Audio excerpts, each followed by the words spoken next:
My girlfriend said, "My ex needs a place. He's moving in with us." I just nodded, "Okay." Then I packed her bags, changed the locks, and texted her ex her new address, my curb. Suddenly, my phone was blowing up with her angry calls. I, 32M, still feel a knot in my stomach when I think about it. Last night, I was attempting a new pasta dish, already a bit stressed because I'm not exactly a chef. My girlfriend, Stephanie, 29F, waltzes in, phone pressed to her ear, giggling about something. She hangs up, beams at me, and then drops it, casually. "Hey," she says, snagging an olive from the counter. "So, Justin's having a bit of a nightmare. His new lease just imploded. Total disaster for him. Anyway, I told him he could crash here for a bit. Just a few weeks, maybe a month or two, till he sorts something." Justin, her ex, the one she was with for 3 years, the one whose name still popped up with uncomfortable regularity. My mind just stalled. That buffering icon? It was spinning overtime. I think I stopped stirring the sauce. For a good 30 seconds, the only sound was the simmering garlic. The word "okay" crawled out of my mouth. It sounded distant, even to me. I was aiming for calm, but I probably just looked stunned like a fish. "Okay, hon?" She actually clapped her hands. "Oh, amazing. I knew you'd be cool about it. You're the best, Brandon. He's thinking of coming over tomorrow afternoon." She pecked me on the cheek and headed off for a shower, humming. The best? I felt like the world's biggest idiot. My hands were actually shaking a little. This wasn't a discussion. It was a decree. For a moment, I just stood there, pasta forgotten, heart hammering.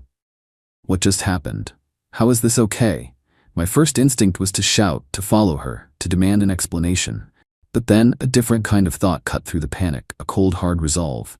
This wasn't a negotiation. This was a massive red flag turning into a full-blown siren. Once I heard the shower running, I moved. Not like some action hero, more like someone trying to defuse a bomb on a timer. My breath was shallow. Suitcases from the top of the wardrobe, they were heavier than I remembered. I started throwing her stuff in. It wasn't neat. Clothes got crumpled. I nearly packed my own blue sweater before I caught myself. Toiletries. I hesitated at her expensive face wash, then just chucked it in. Is this too much? Am I being insane? The thought echoed, but the image of Justin lounging on my sofa in my space pushed me forward. It took nearly 3 hours, not 2. My back ached. I found stuff I didn't even know she had. I ended up with 3 suitcases, 2 bursting tote bags, and a miscellaneous pile of shoes. I definitely didn't get everything.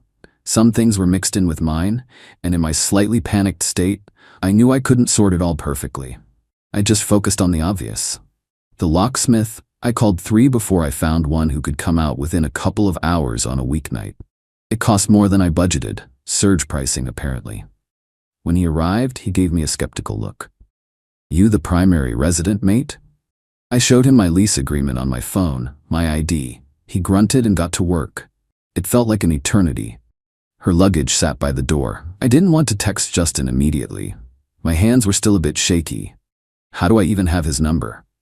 Then I remembered, Stephanie had used my phone ages ago to call him when hers died, and his number was probably still buried in my contacts. Took me a good 5 minutes of scrolling and guessing. Found it under Justin X, her input, not mine.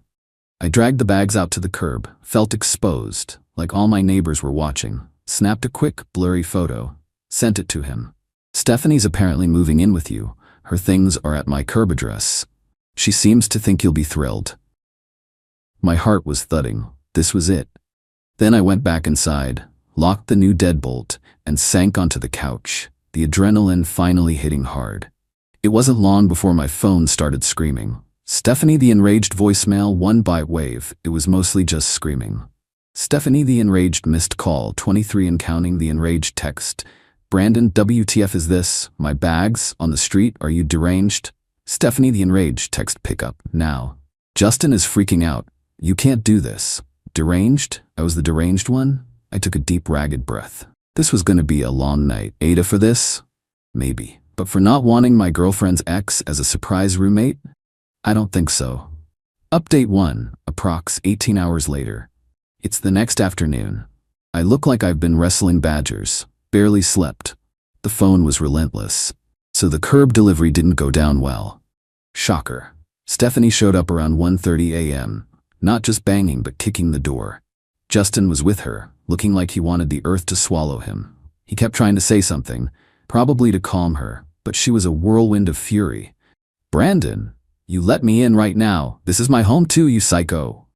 My voice shook a little when I spoke through the door, trying to sound firm.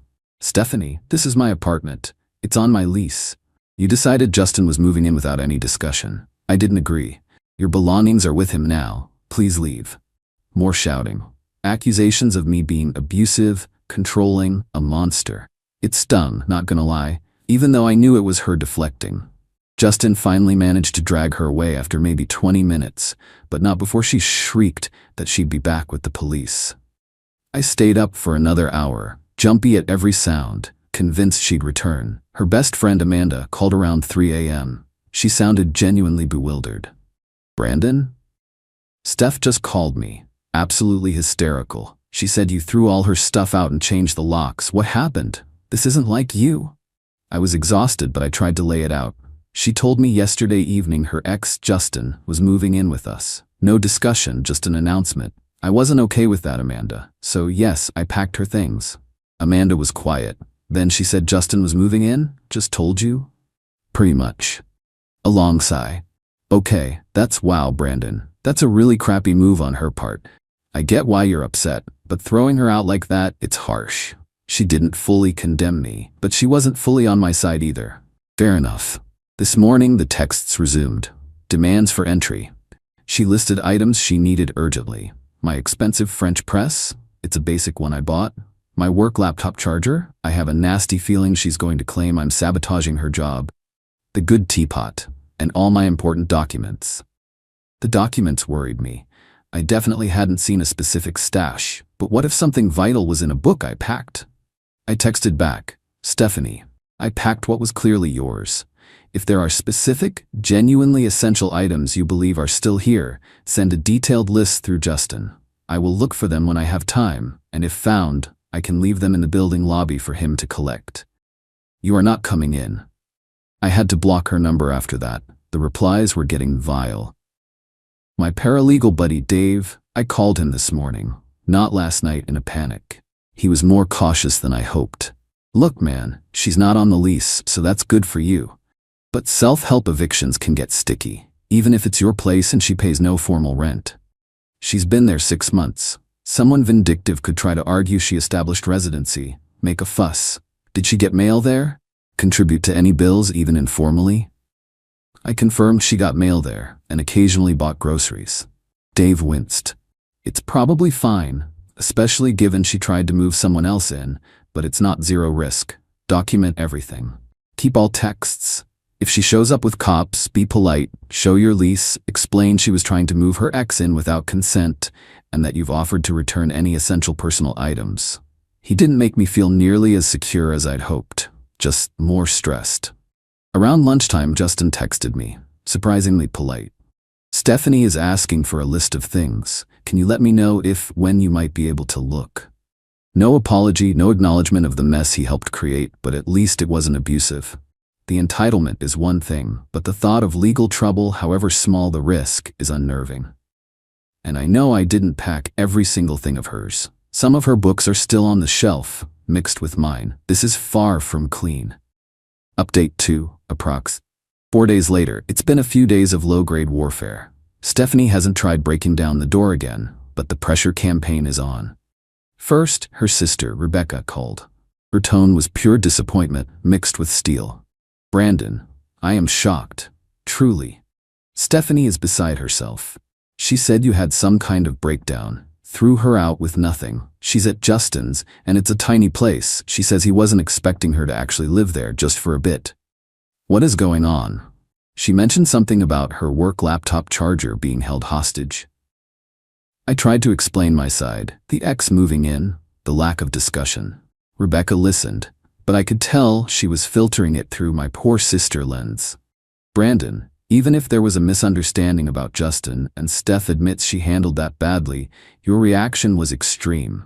She's your girlfriend, and now she's saying you're withholding her things she needs for her job. That's just cruel." She wasn't buying my side easily. She suggested mediation. I politely declined. Then, the item list arrived via Justin. It was long. Beyond the charger and teapot, it included things like my share of the good olive oil, seriously, the blue vase from the living room, a gift to me from my aunt, and half the spice rack, an important mail she now claimed was missing. This was getting ridiculous. I spent an evening meticulously going through the apartment. I found some of her mail, junk mostly, but a couple of bank statements I'd put aside for her, her actual chipped teapot, and the sentimental throw blanket she'd mentioned before. I found a few more of her books. No sign of her work laptop charger, but I did find an old Universal one of mine. I packed these into a box.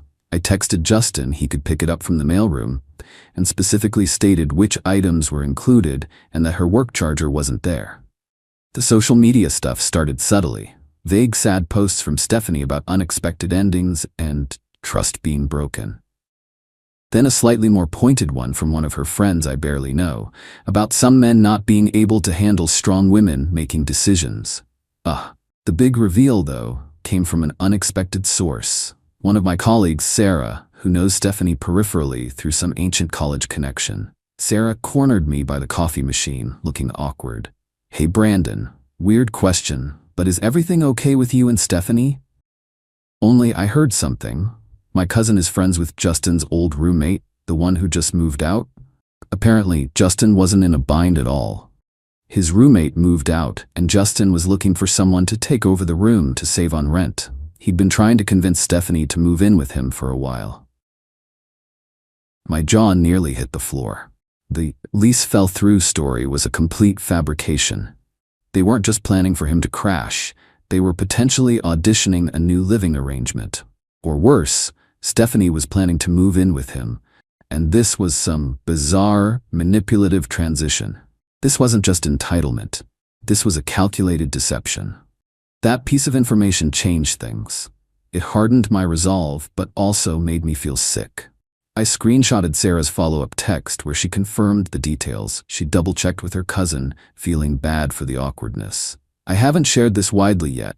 I did forward Sarah's info, very neutrally to Amanda, just saying, "Thought you should know this context." Her reply was just, "Oh my God, seriously." She sounded floored. Stephanie is now trying to get mutual friends to pressure me to let her back in just to talk or get the rest of her essential things. The essential things list seems to grow daily. My head is spinning trying to keep track of her accusations and what's actually true. The stress is definitely getting to me. My sleep is shot and I'm living on coffee. Final update. Approximately 3 weeks later. It's been almost a month since OKGate. The dust is settling, but not in a neat, tidy way. Stephanie's campaign to paint me as the villain hit a major snag when the truth about Justin's apartment situation started to leak, primarily after Amanda confronted her. Amanda called me a few days after I sent her Sarah's info. She was angry at Stephanie. She lied to everyone, Brandon, about Justin's lease, about why she needed him to stay. She even tried to twist it to make it sound like you misunderstood.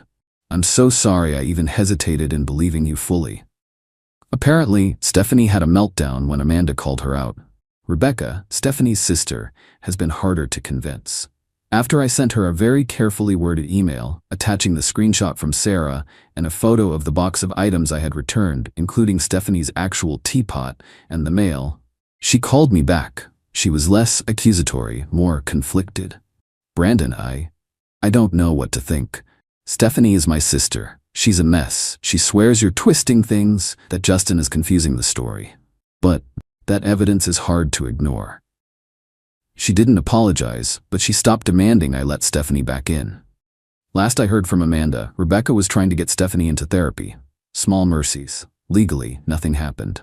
My paralegal buddy Dave's cautious advice made me paranoid for a week, but Stephanie never actually called the police. Or if she did, they never showed up or contacted me.